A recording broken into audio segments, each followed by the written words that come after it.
I have a producer question for you now. When you're working on a track, and let's say you've been working on the same song for a couple of days. Yeah. When do you know it's done? Mm-hmm. And when do you say it's done? That's a really hard thing for some people. It is hard. It's like I sometimes will. It's when I'm okay. It's kind of for me. It's like when I'm okay listening to it straight through, without feeling either like uneasy or just like when I can casually listen to the thing, then it's probably done. So like maybe I'll work on the track or whatever, and then I like will pace the room, or I'll like, I don't know, check my messages or something. And if something jumps out at me, I'm like, I need to change this thing. And then if I do that process and then I don't feel that, like there's normally a point where I'm like, this feels like, I always feel like it's like you're looking for a thing that already exists and you're just trying to identify what it looks like or sounds like. Like the song already exists in you somewhere. So it's like when you're like, oh, this looks like it. Like this is what it's supposed to feel like, and you don't feel, and you can feel at peace with it. I think it's that, and that barometer is different for every person, you know. But the other thing is, I'm also a big proponent of doing things and taking away. Like sometimes you know, like I remember hearing about Prince working on When Doves Cry, and how the initial like session had like synths and all these different things in the record, and then like at one point he went to his engineer and he was like, let's just start taking things out. And then the last thing I guess he took out that was like him saying no one's going to believe I did this was he took out the bass for the song, because it's like one of the only songs with no bass. Wow. That's popular. But he did that just as, you know, because he was Prince and he could do whatever he wanted. But, right. You know, but it's just that idea of just taking away too. Sometimes I'll throw a bunch at the song and then just take subtract away. Yeah, I've done that too, where you, or because sometimes I think it takes it, like when there's too many things, it's almost like, you know, I equate mixing music or producing music the same way a producer films a movie. Like he's got the camera pointed at what he wants you to see. Right.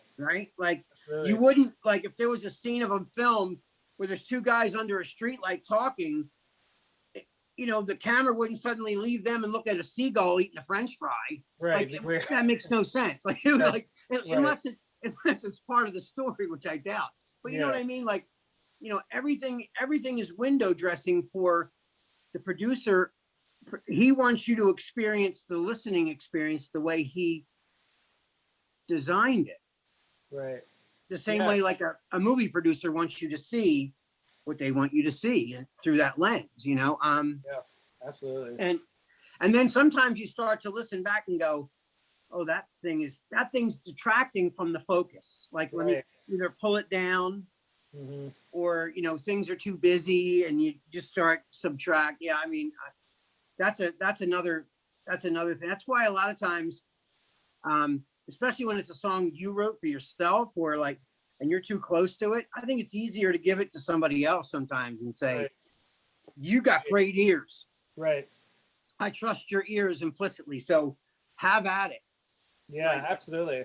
I think having like people you trust is really good, to be like it's on one hand, you want to send it to someone and be like, hey, what do you think of this? And at the end of the day, you still have to do the thing that you like feel as the creator, but at the same time, it's like it's valuable having someone else's input, you know, and someone who's going to like be honest too, and honest both ways, because like I hate people say be honest just in relation to criticism. Maybe it's going to be like, honestly, this is incredible, like what you have is great, don't touch it, because sometimes you need someone to tell you to leave it alone too.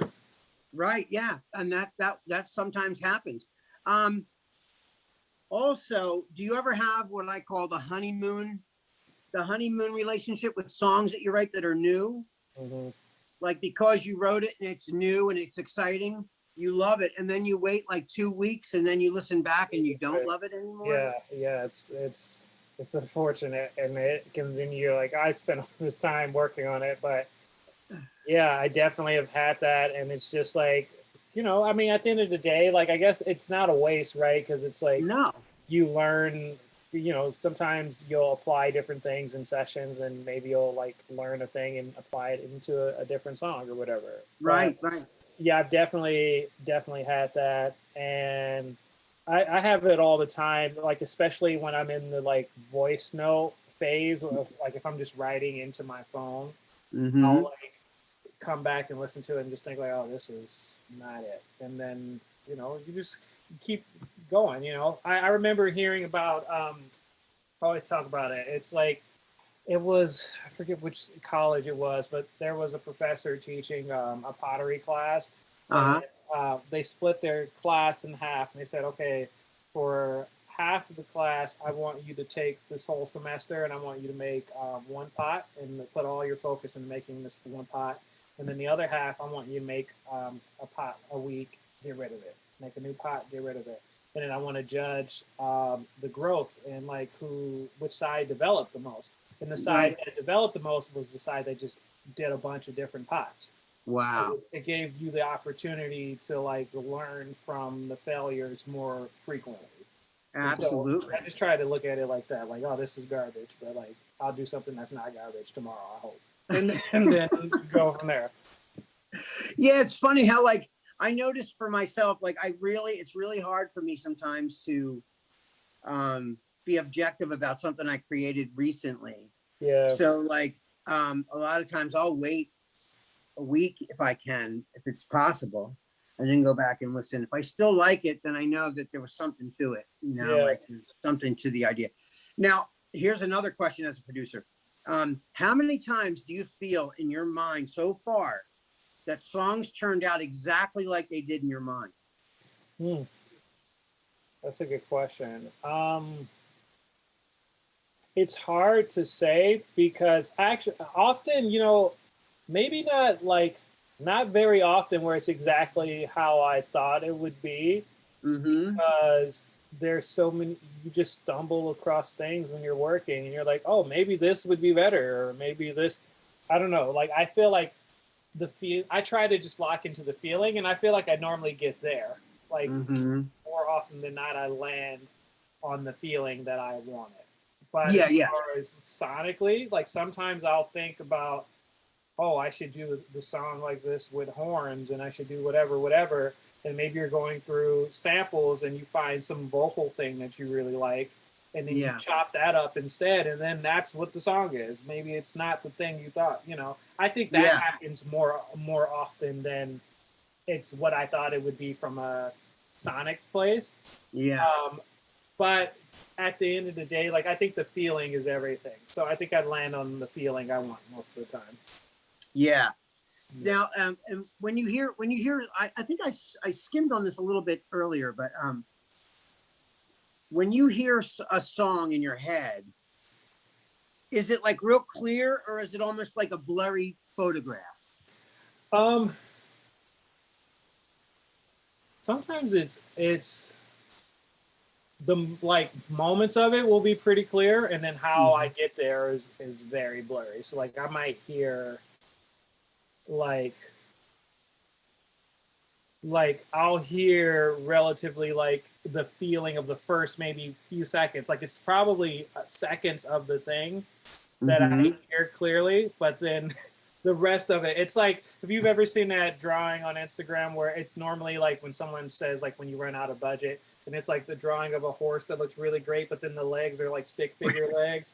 It's like that. It's like I love that. the first 5 seconds I hear spectacular or the chorus, but then everything else is just like a sketch. Right, right, right, right. Yeah.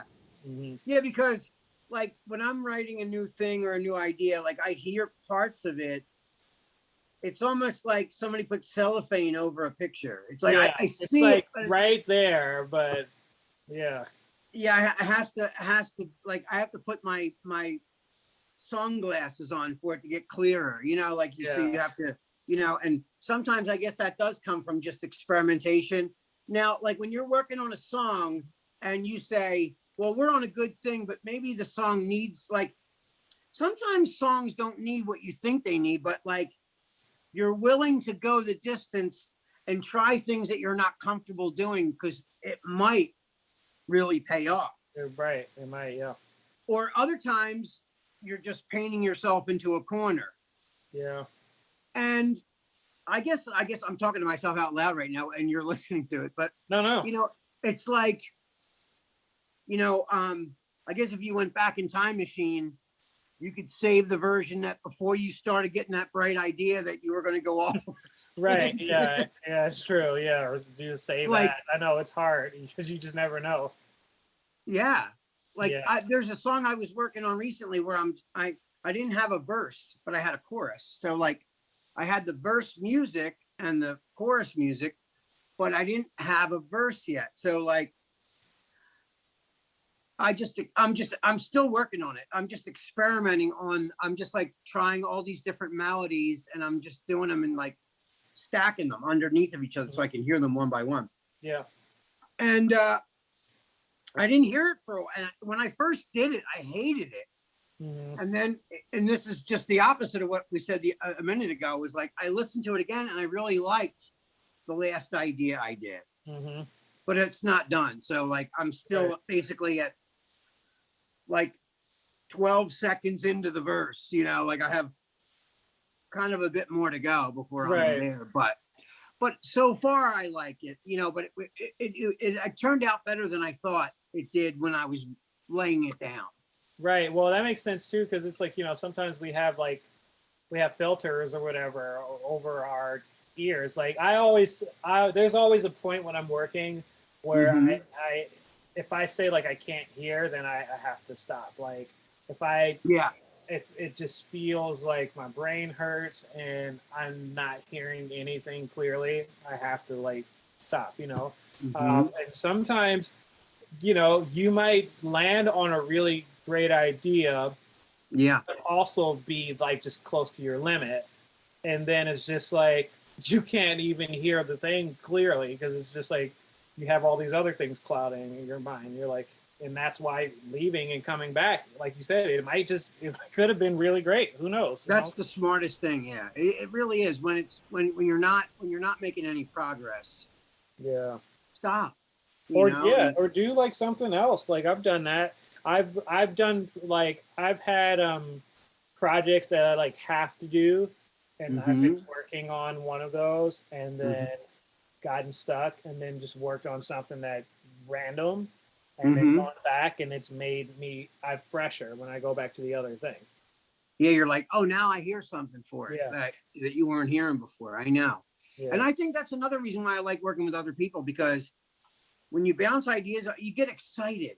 Yeah. I don't know, just the camaraderie makes you excited. There's something about camaraderie with other people that just make you, I don't know, excited, that rather than if you were by yourself in a room, you're not going to be excited. I mean, you're excited to a degree, but when you're having coffee with somebody and you're having a good day and fun and you're laughing and you're creating, it's just win-win, because you're not just recording a song, you're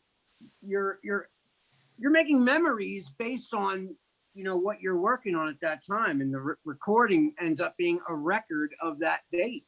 A lot of memories come from that specific recording or whatever, like, oh, I remember that when we did. Absolutely. I remember what all of us were doing when we did that, so you related to an event, and that camaraderie and sharing ideas with other people, just to me is just, I just come up with a lot more ideas too if I'm working with other people than if I'm just sitting here in a room by myself. Absolutely. Yeah, I totally agree.